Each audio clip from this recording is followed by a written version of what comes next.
unpack some of the key events that took place in the week that's last week, and what they might mean actually for the areas that we'll be looking at. A very good morning to you, Mighty Jamie. How are you doing? Good morning, Peter. Good morning to the listeners and the viewers. I'm doing good, but it just started raining all of a sudden in Joburg. I'm not sure if that's going to lead to a great day for people driving to work now. Yeah, no, driving's not great, but I'm just happy for our dams because I always remember when the water's running out that that's one of our challenges. So let it rain, let it rain, let it rain. So, Valid point. so Gabon held its first round of its legislative and local elections over the weekend, and I believe some 1,600 candidates competing for 145 parliamentary seats, and around 17,000 running for municipal and departmental posts. And these are the first polls since the 2023 coup that ended more than 5 decades of the Bongo family rule. From the results that are coming through, what sense do you get in terms of the direction that Gabon is going? Well, Peter, I think the direction is one of normalization and I think concretization of the Bryce Ngwema leadership because we saw some presidential elections which occurred earlier this year, and the result of those presidential elections was that Bryce Ngwema was quite successful in those. There was a 90% of the votes allocated to him with a 70% turnout, which is a spectacular outcome, if there's no manipulation or fiddling. And that typically could have been as a result of the popularity you would still be enjoying as a result of removing the Gabon family, which, as we know, was running Gabon, the Bongo family, rather, which was running Gabon for 56 years. But now the real test is going to be what is the popularity of his party? He himself has shown himself to be a popular leader. Now the question is going to be how popular is the party? Because they've set up a new political party, the junta and the leadership, which removed, the Bongo family, and that party is the Democratic Union of Builders, which, because it's a French name, is the UDB party. So we'll have to see how many of the 145 or so available seats they get. It does look, based on the popularity of the president, that they'll do well, but the extent of their performance will be what I think will be a litmus test, so to speak. Part of what helped Bryce Ngwema do well in the presidential elections was that they set age limits. Nobody over 70 could run. So that eliminated people such as Albert Ondo Asa. He's somebody who was prominent and has a political party as well. He was Minister of National Education. He was then Minister of Scientific Research at a particular point. He ran for president in 2009, one of the people who's been a leading voice in opposition politics in Gabon. So the fact that he was over 70 and was eliminated means that he wasn't able to run. There were three other candidates who met that same criteria. So now we'll see, in respect to the popularity of the party, how much of a runway, Bryce Nguema and others will have in terms of leadership. Interesting facts just to keep in mind is that 70% of the population is under 35. So the youth vote is likely to play a key factor here. Also, the urban vote is going to play a large factor because 80% of the population lives in urban areas.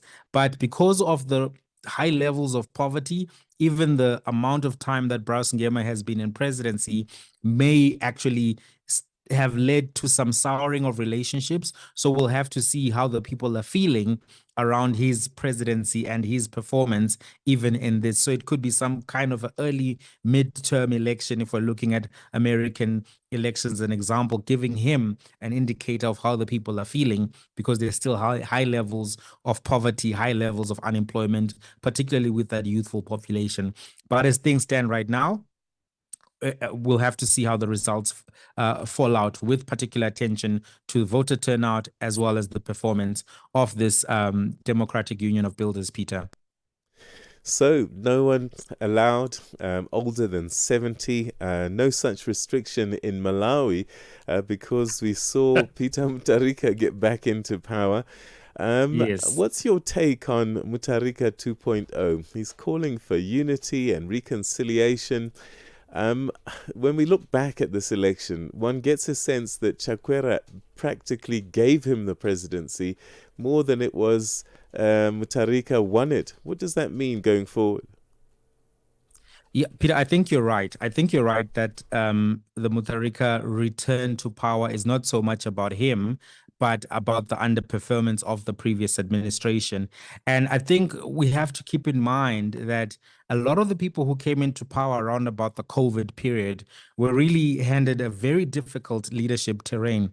Because number one, we saw the economic impact of COVID itself, but then we also saw the cost of living that then happened, a crisis that then happened as a result of the war between Russia and Ukraine, because there were some economic impacts as a result of the grain markets being affected, the oil markets being affected, and that inflationary environment around the world made it very difficult for incoming leaders to be able to really change the trajectory of the country.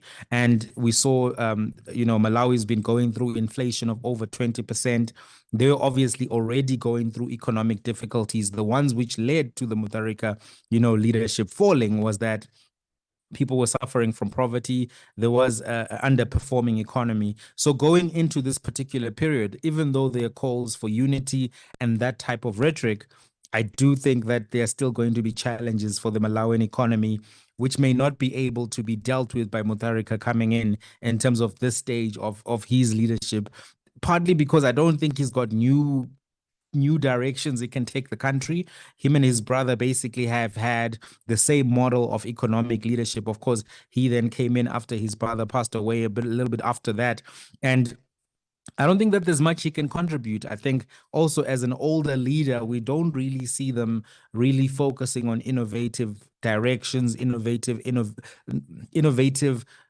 introductions to governance and policy and maybe economic directions.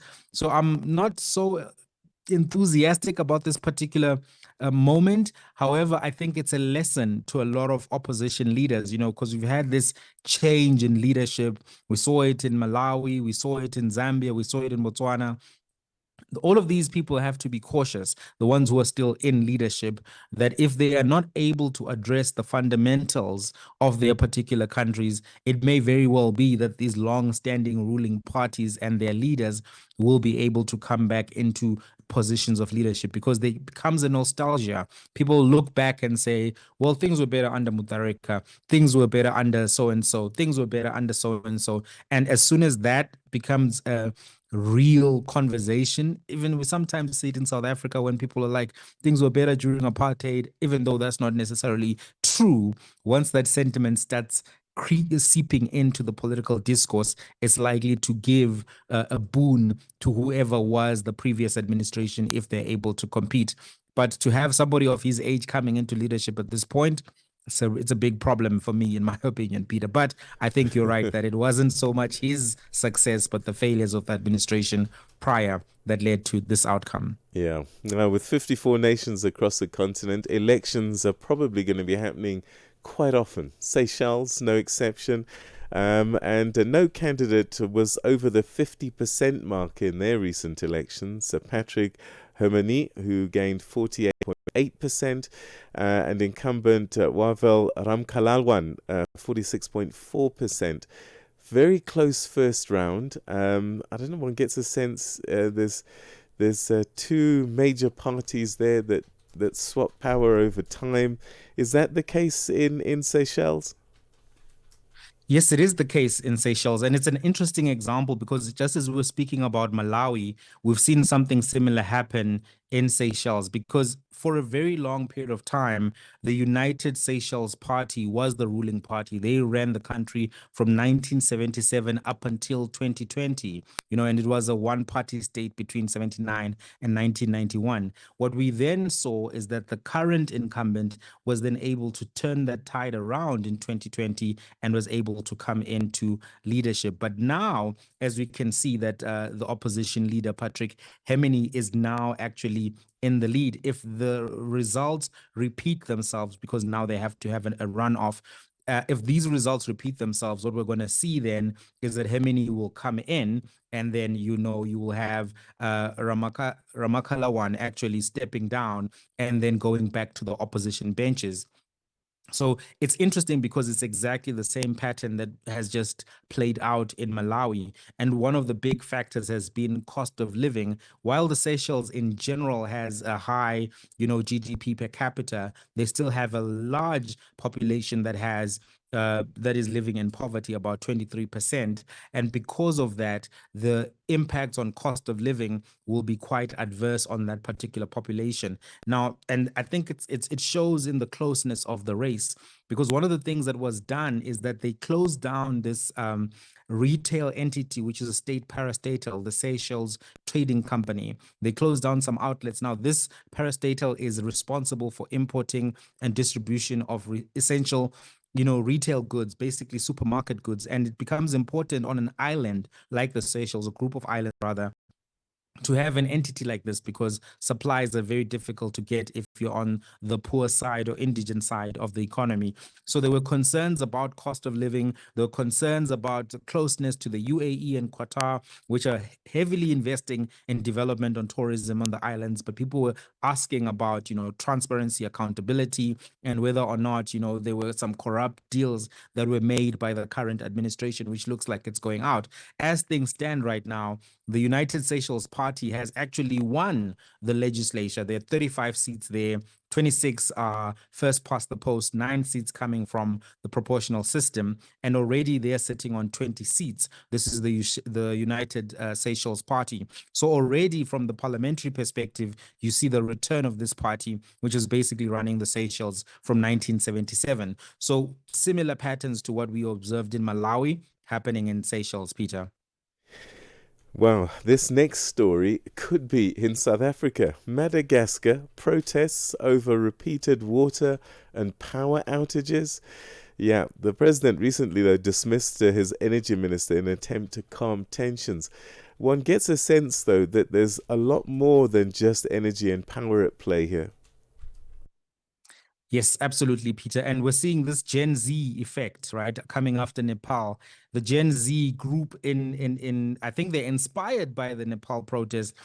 They've been protesting for about a week now against service delivery, failures of water supply, failures of electricity supply, and they've also been very critical of the president, Andry Rajoelina, and they've been actually, at this point calling for him to step down. So his move has been to remove the minister. And you're right, Peter, that it does sound very similar to South Africa, except that South Africa seems to skip some of these types of protests in terms of nationwide protests directed specifically at the government. We've seen fees must fall, we've seen service delivery protests, but we've not yet seen a protest which is nationwide against things like electricity increases or water shortages, which are things which are happening in South Africa right now. And for Rajolina, it's actually quite a curious moment, because in 2009 he was leading similar protests himself. He was the mayor of the capital, and he was leading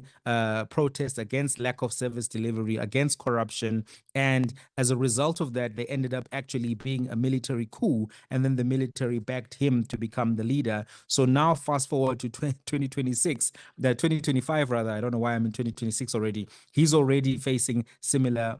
now facing similar challenges and to his credibility, to his leadership. So this Gen Z movement is very strong in Madagascar, and Madagascar has a relatively young population with a median age of 19.2. So it looks as if they saw what happened in Nepal, and they are very keen on redirecting their lives. And because of the high levels of poverty, 75% of the population living in poverty, we think that this could actually be something that continues for the coming weeks. I don't think it's going to be enough for him to say that he dismissed the minister and that's going to deal with all of the problems, because the energy minister not being available is not going to change, or being replaced is not going to change the corruption challenges, the poverty challenges, as well as the water supply challenges, Peter. It's quite a moment, and I think South African politicians at the top level are probably paying very close attention to what's happening in Madagascar, because, as you said, quite similar to South Africa in terms of the challenges that the people are facing. And that's where we'll have to leave it this week. Mighty Jamie, always good talking to you. Have a great week ahead, and we'll see you next Monday. Thanks, Peter. And as they say in Botswana, pula. Ta-da.